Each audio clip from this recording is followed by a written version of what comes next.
इस वीडियो में हम क्रिटिकल मिनरल थीम को एक्सप्लोर करेंगे। ये वही थीम है जो रेयर अर्थ एलिमेंट भी आप क्लासीफाई कर सकते हैं। सबसे पहले बात करते हैं, मैं इस थीम को एक्सप्लोर क्यों कर रहा हूँ। 3 कारण है। पहला कारण है, इंडिया ने यूएस के साथ रिसेंटली एक एमओयू साइन किया है और अब इंडिया और यूएस मिलके एक्सप्लोर करेंगे कि क्रिटिकल मिनरल को कैसे एक्सप्लोर किया जा सकता है, कैसे उसको प्रोसेस किया जा सकता है। सिमिलर थिंग हम यूरोप के साथ भी कर रहे हैं, कनाडा के साथ भी कर रहे हैं और काफ़ी सारे नेशन के साथ इस थीम पे काम चल रहा है। दूसरा कारण है, जब लास्ट ईयर ट्रंप ने चाइना के साथ ट्रेड वॉर की थी तो चाइना ने यूएस को चोक कर दिया था, क्योंकि 90% क्रिटिकल मिनरल जो अभी प्रोसेस होता है वो चाइना में होता है और उन्होंने उसको एक्सपोर्ट करना रोक दिया था, जिससे उनकी पूरी इंडस्ट्री ठप हो गई थी। इस चीज़ को प्रिवेंट करने के लिए आने वाले 10 साल 20 साल यूएस ट्राई करेगा कि उस डिपेंडेंसी को कम करे। It will be a long term thing, पर यूएस अपना पूरा ट्राई करेगा कि चाइना पे डिपेंडेंस हटाई जाए। तीसरा कारण है, इंडिया बहुत इंपॉर्टेंट रोल प्ले कर सकता है इस पूरे थीम में, क्योंकि चाइना और ब्राज़ील के बाद इंडिया तीसरे नंबर पे आता है जिनके पास highest number of critical minerals है, रिजर्वर्स है। अभी तक एक्सप्लोर्ड है, हमने निकाले नहीं है, हमें पता नहीं है कहाँ है, बट इंडिया में बताया जाता है कि लगभग 7% ऑफ ग्लोबल जितने रिजर्व्स हैं वो इंडिया के पास हैं।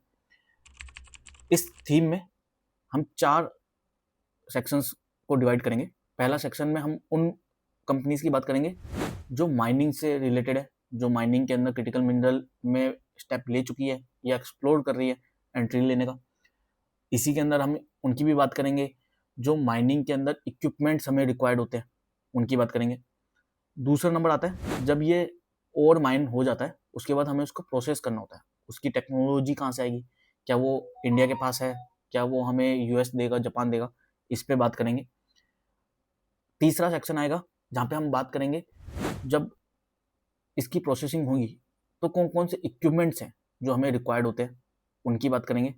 और लास्ट होगा रिसाइकलिंग थीम पे, क्योंकि क्रिटिकल मिनरल लिमिटेड ही अवेलेबल है और ज़्यादातर चाइना के पास अवेलेबल है। तो सब ट्राई करेंगे कि जितना मिनरल हम एक्सट्रैक्ट कर चुके हैं, लेके आ चुके हैं और जो भी एक्सट्रैक्ट करेंगे वो सब रिसाइकल हो पाए, जिससे हम चाइना पे डिपेंडेंट ना रहे।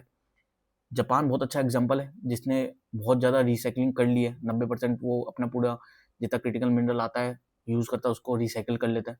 तो उस जगह पे काफ़ी गवर्नमेंट भी स्टेप्स लेगी। तो इन चारों थीम्स पे बात करते हैं।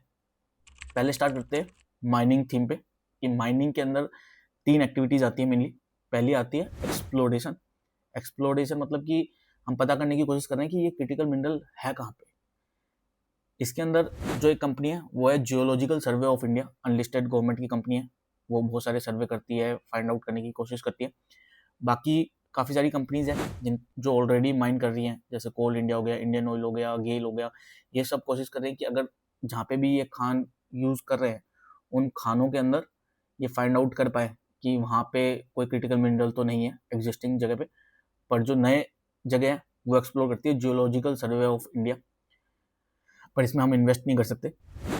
अगली बात करते हैं इसको एक्सट्रैक्शन ऑफ ओर। हमने फाइंड आउट कर लिया कि एक जगह पे कि यहाँ पे क्रिटिकल मिनरल है, अब उसको एक्सट्रैक्ट भी करना है, इस पे काम करेंगे। फर्स्ट थिंग डिस्क्लेमर, इस वीडियो में मैं जो भी कंपनी की बात करूँगा वो सिर्फ एजुकेशनल पर्पज के लिए। आप अपनी रिसर्च खुद करें, प्लस अगर रिक्वायर्ड होगा तो अपने फाइनेंशियल एडवाइजर से सलाह जरूर लें अगर आप इन्वेस्ट करने का सोच रहे हैं। इसके एक्सट्रैक्शन ऑफ ओर में सबसे पहला नाम है इंडियन रेयर अर्थ लिमिटेड करके। ये भी एक अनलिस्टेड कंपनी है, इंडियन गवर्नमेंट ने बनाई है सिर्फ रेयर अर्थ को एक्सट्रैक्ट करने के लिए, पर इसमें हम इन्वेस्ट नहीं कर सकते।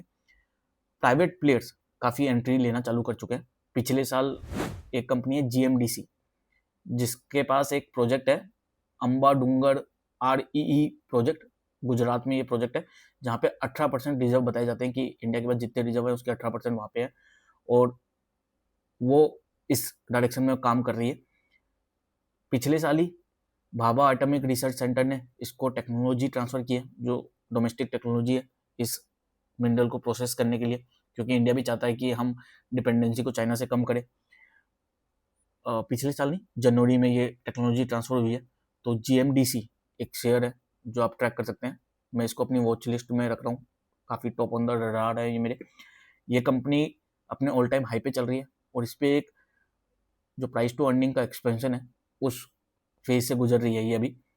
अगली कंपनी है हिंदुस्तान जिंक। इसने भी पिछले साल एक यूपी में एक ब्लॉक लिया था और ये और एक्सप्लोर कर रही है कि कहाँ कहाँ पे क्रिटिकल मिनरल्स को एक्सप्लोर किया जा सकता है, कहाँ कहाँ पे माइन किया जा सकता है। ये दूसरी कंपनी है जो आप एक्सप्लोर कर सकते हैं। तीसरी कंपनी है एनएमडीसी।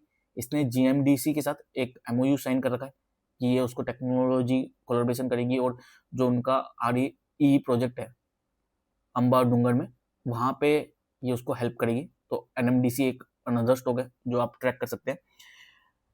अगला नाम आता है काबिल का। ये एक जॉइंट वेंचर है 3 कंपनीज का, जिसके अंदर 40% नेशनल एल्यूमिनियम है, 30% हिंदुस्तान कॉपर है और 30% मिनरल एक्सट्रैक्शन कंसल्टिंग लिमिटेड है। तीसरी कंपनी अनलिस्टेड कंपनी है। ये तीनों कंपनी का जो जेवी है काबिल, वो इंडिया का जेवी है जो फाइंड आउट करने की कोशिश कर रहा है कि इंडिया के बाहर हम कहाँ कहाँ एक्सप्लोर कर सकते हैं, कहाँ कहाँ हम माइन कर सकते हैं। तो ये उस पर काम करता है। अगला नाम आता है हिंदुस्तान कॉपर का। ये काफ़ी ज़्यादा इंटरेस्टेड है इस थीम के अंदर। ये एक्सप्लोर कर रही है कि ये बिड करेगी जो भी नए ब्लॉक्स आएंगे, जिसके अंदर ये आईओसीएल और गेल के साथ मिलकर बिल्ड करने का प्लान कर रही है। इसने काफ़ी सारे एमओयू भी साइन कर रखे हैं राइट्स के साथ, एनटीपीसी, कोल इंडिया, गेल, ऑयल इंडिया। अगर ये कंपनीज कोई भी क्रिटिकल मिनरल फाइंड आउट कर लेगी, एक्सप्लोर कर लेगी, तो हिंदुस्तान कॉपर इनके साथ हेल्प करके आगे कोलैबोरेट करेगी और उसको माइन करने की कोशिश करेगी और उसको प्रोसेस करेगी। एक्सट्रैक्शन ऑफ ओर की बात करते हैं। हमें इस एक्सट्रैक्शन ऑफ ओर में बहुत सारे माइनिंग इक्विपमेंट्स भी चाहिए। तो कौन कौन सी कंपनीज है जो इन कंपनीज को माइनिंग इक्विपमेंट सेल करेंगी? इसके अंदर 2 कंपनीज हैं जिनको मैं ट्रैक कर रहा हूँ। पहली है BEML। ये रेलवे की थीम की भी कंपनी है, प्लस इसका माइनिंग थीम में भी अच्छा खासा काम आता है, तो आप इसको एक्सप्लोर कर सकते हैं।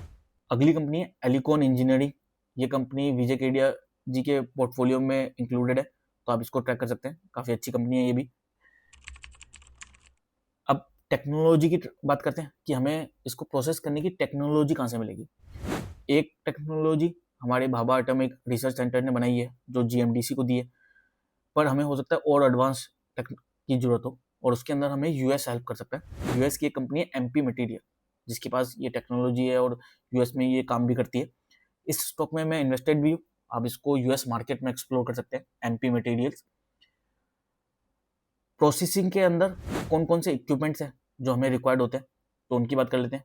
जब और आता है तो उसको सबसे पहला काम होता है, उसको हमें तोड़ना पड़ता है, उसको सॉर्ट करना पड़ता है। उसके अंदर मशीन्स जो चाहिए वो बनाती है AIA इंजीनियरिंग।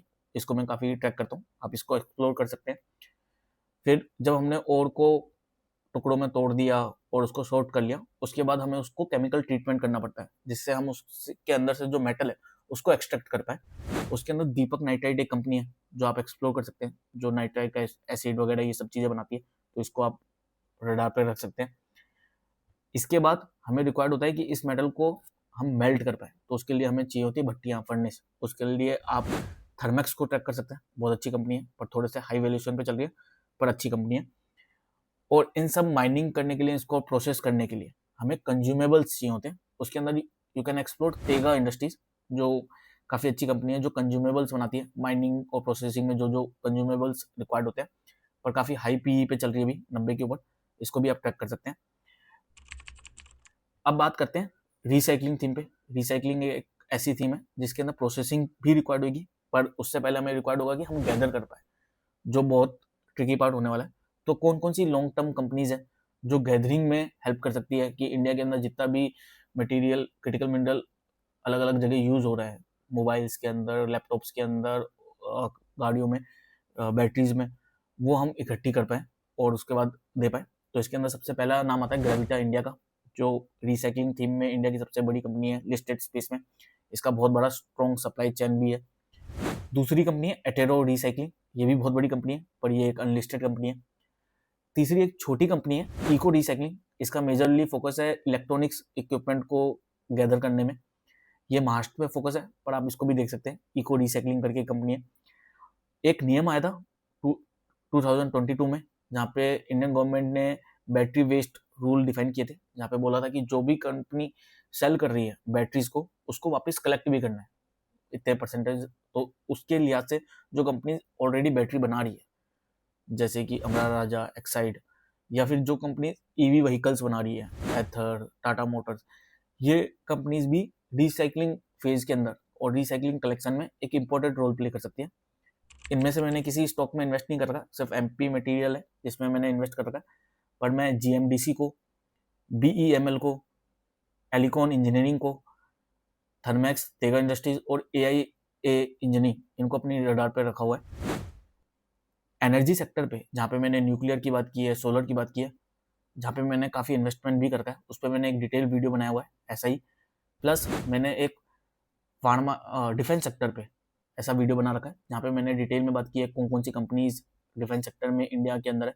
आप ये दोनों वीडियो भी चेकआउट कर सकते हैं, ये एक प्लेलिस्ट के अंदर है ये तीनों वीडियोस इंक्लूडिंग दिस वन, जहाँ पे मैंने बात की है कौन कौन से सेक्टर्स हैं जहाँ पे मैं लॉन्ग टर्म के लिए बुलिश हूँ, तो आप उसे भी चेकआउट कर सकते हैं। बाकी stay tuned and follow my page.